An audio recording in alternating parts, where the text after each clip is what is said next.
Hey everyone, and welcome to the channel. So today we get to take a look at the 2024 Acura Integra Type S. Huge shout out to Carolina Auto Direct for providing the sedan for me today. They're always getting in some very cool inventory. That link is down in the description. So the Integra behind me is finished off in Performance Red, which is about a $600 option. Very stunning color for the sedan. MSRP is just over at $52,000.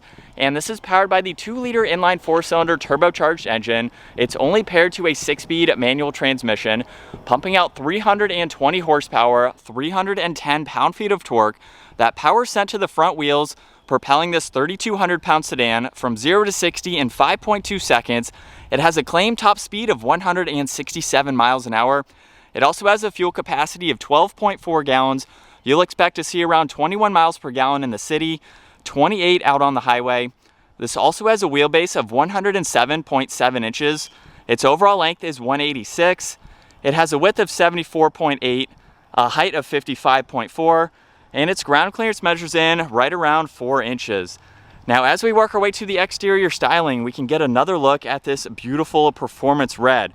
And we're going to start off with the exterior up front with the grille, where you'll notice the Acura badge front and center, which is also the sensor for the distance pacing and adaptive cruise.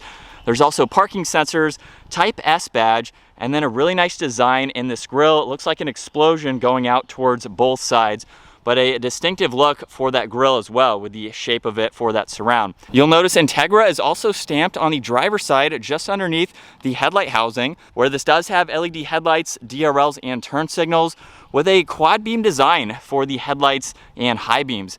Acura is also within the housing too, which is a nice subtle touch. And then there's gloss black on both corners there with those functional inlets along with more sensors, and then a lot of cutouts located right in the middle there. Now there's also a functional hood scoop up top, finished off in gloss black, and then very crisp points that go off the top of that grille, leading to the base of the windshield. So very nice sporty front end for this sporty sedan. Now as we work our way to the side, we have a really nice set of gray wheels along with the Brembo brakes, finished off in red. Type S badge is just behind that. There's also the body colored mirrors along with the turn signal. And then we have some great lines that extend down the side. So there's one at the height of that door handle and the lower side skirts there. And we have some really nice fender arches for both front and rear, giving it a small, almost wide body kit design to it with those fender arches. And then some really nice arches just above that, leading to the taillights in the back. Now this does have a gloss black spoiler on the trunk lid there.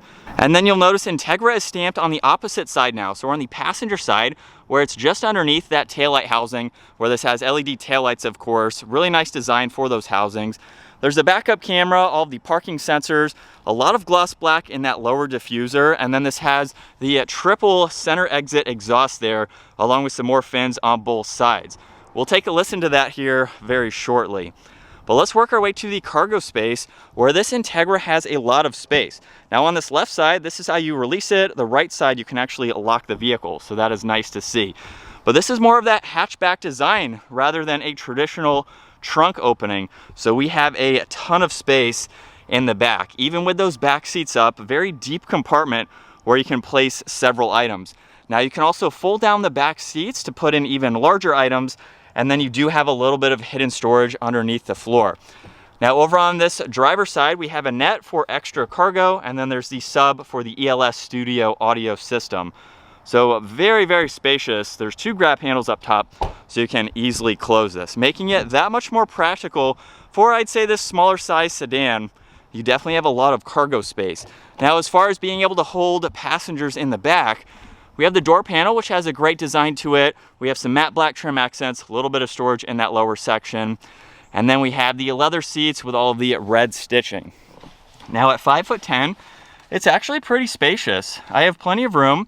There's only one storage pocket over on that passenger side. No climate vents or anything, but you do have cup holders in the middle, and then you can still have a middle passenger here if you need to. And I'm just up against the headliner here, so it's not all that bad. The roofline does go back slightly right about here, but I could sit upright and be comfortable in the back.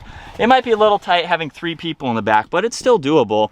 And you have a large window in the back, those small ones right there, to provide a lot of light as well as extra visibility.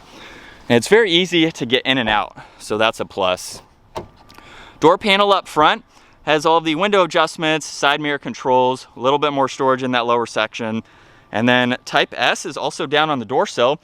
And then take a look at these front seats with Type S in the headrest. And we have a two-tone design with all the stitching, some nice lateral supports, as well as all the automatic adjustments.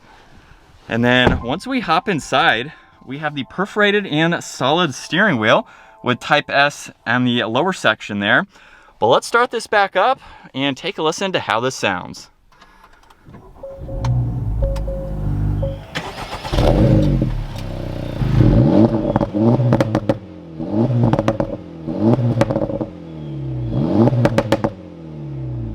And coming back to the digital gauge cluster, you'll notice on the far left is engine temperature, far right is your fuel level, and then there's the LCD screen right in the middle with your tach on the left side, miles per hour on the right side.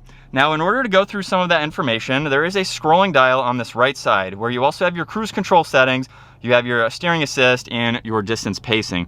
So if I use that rotary dial, you'll notice that we can scroll through info over on the right side.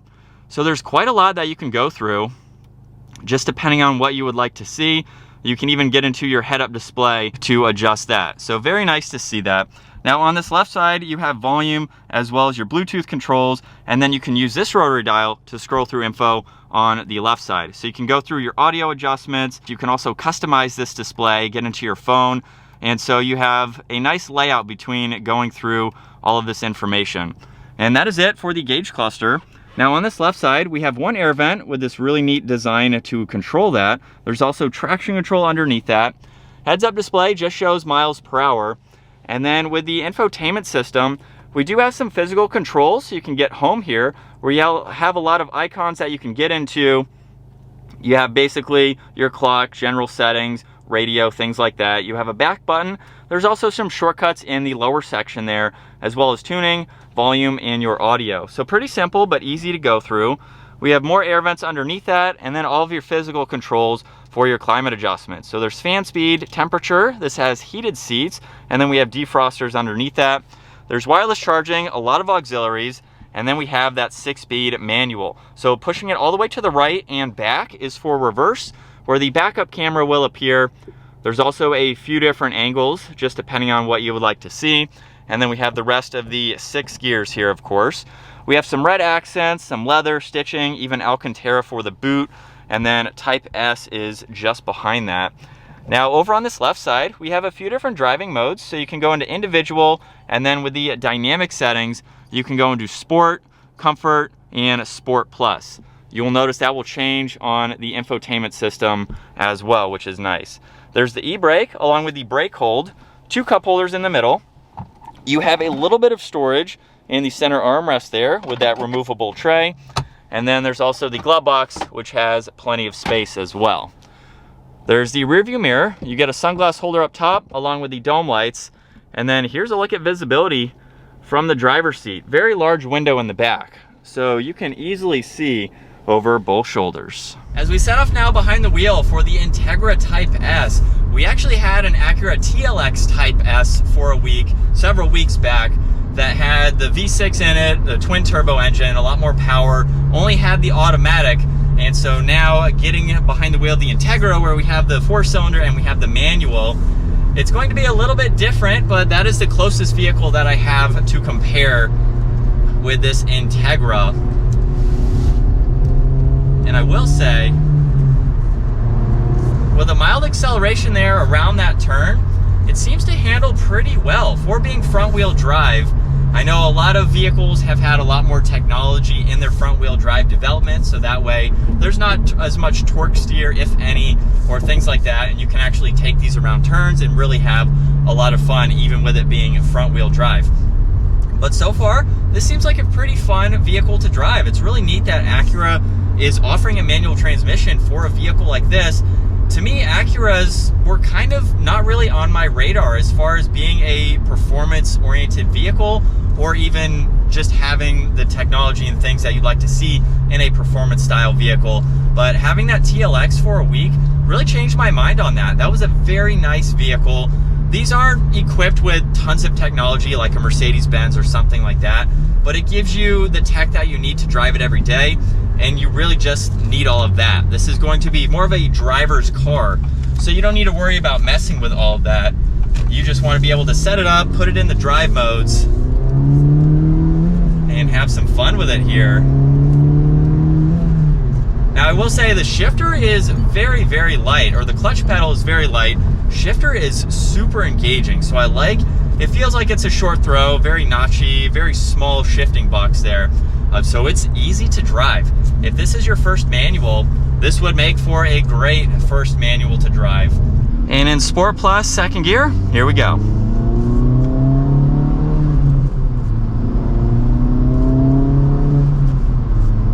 Nice mild acceleration, we're up to speed. Even around that turn there, felt normal for an acceleration like that. But this is what it's like to be behind the wheel for the Integra Type S. We do have the gear indicator on the far left side there, which is always helpful, just in case you forget what gear you're in. You can see that. I do wish the head-up display showed that as well. I'm sure if I go into the settings, you might be able to adjust that, which I haven't done, but if you can, that would be very helpful to see as well. Well, this is a fun vehicle. If you're looking for something that a little bit kind of on that luxury side, Acura is going to be a little bit more luxury focused than Honda, of course, which is paired with it. But if you want something that a little bit more nicer materials, we still do have some plastic on the interior, which for vehicles of this price point, it's not out of the ordinary to see that.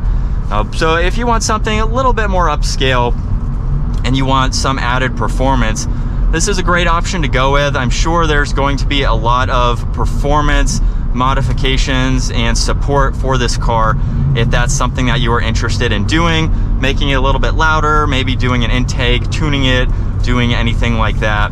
I'm sure there's going to be a big following, as this is a pretty popular vehicle, and it's cool to see that Acura is bringing it back. But this seems to be a very easy vehicle to rev match, so if you want to do some performance style driving, this is going to be a great car again to learn how to drive. You're not going to have too much power where it's overwhelming, but you'll have a nice vehicle where you can actually learn how to drive a performance vehicle like this, and especially a driver-focused car with this manual transmission. The gas and brake pedal are pretty close, which allows you to do the rev matching pretty easily. So I like the pedal box. Small pop there. But definitely very easy to drive. So it would be a great car to start to learn how to do some performance driving. And we'll do one last acceleration.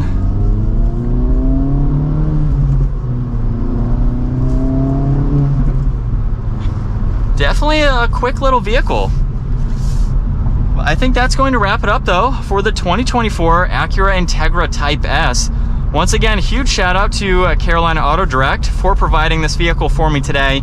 Definitely take a look at their website. That link is down in the description below.